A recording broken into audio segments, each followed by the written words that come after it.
Oh, thank you. I need to fangirl first. Belle. I love that film so much. And Misfits, everyone says like after Robert left, it got bad. It didn't, babe.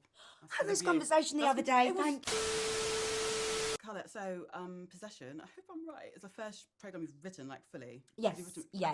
before, right? Yeah.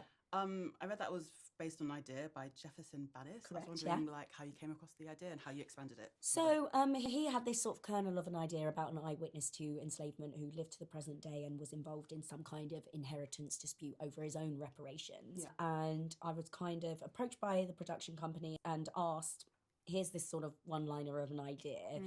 What do you think about it? And I thought it was hugely evocative and made the hairs on the back of my neck stand on end. And I was like, oh, this is one of those ideas that won't leave me alone. From that idea, the world grew. We moved to making Claudia our way into the story and the protagonist.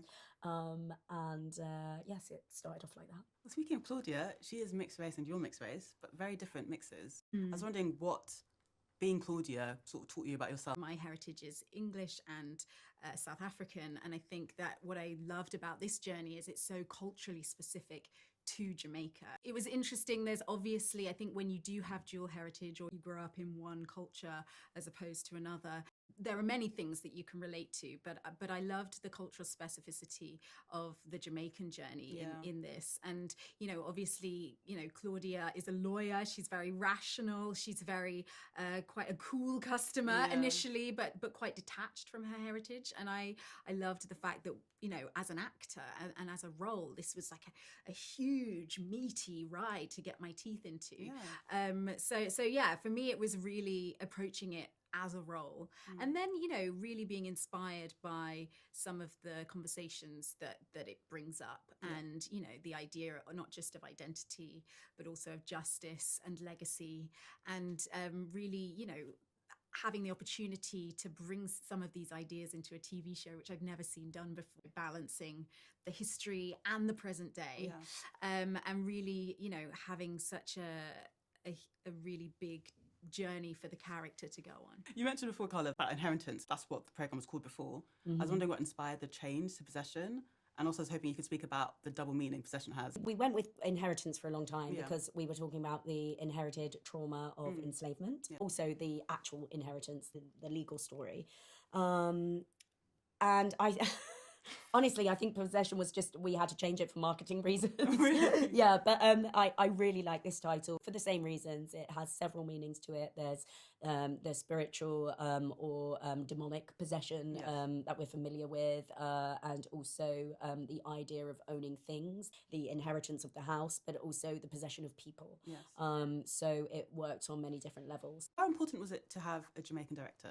Hugely important, and I don't think the show would be what it is without Storm Salter. He brings this amazing colour, this kind of thickness of atmosphere that is specific to the Caribbean. We were saying before, if I had directed the show, I feel like it would be a lot darker in colour and it would be a lot kind of more muted. But there is something really special about watching a horror that is kind of thick with colour and atmosphere and sound. There is humour to it. Yes. There is you know, Storm can speak to this more specifically, but I think he really does care about that Caribbean and specifically Jamaican kind of slightly you know, there is a nod and a wink and a kind of there are moments and you know, personalities and culturally specific moments that I think, you know, even when you're dealing with really dark subjects, the relationships between the characters, the familial humour that just drops in there, that I think feels really relatable and brings a warmth to what is also, you know, quite an intense journey. Yeah, absolutely. And going back to the journey bit, I was wondering if, obviously a lot of it is dark, but was there any particular scene that just felt like, ooh, I need to like get some holy water out and recover from this?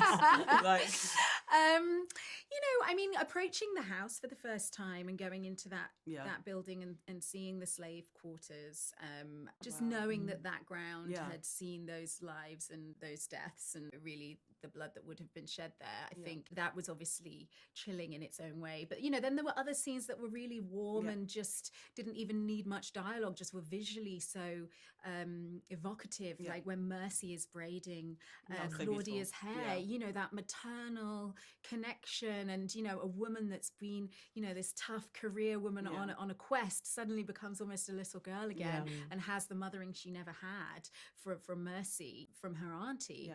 You know, the moments like that, as I say, that you read in the script, you know, but actually visually they say so much more, you know, about those relationship dynamics. And just obviously filming in Jamaica that is so vivid and rich, and really a character in its own, to be there, just gave us all so many nuances. Thank you so much. Amazing. Thank you.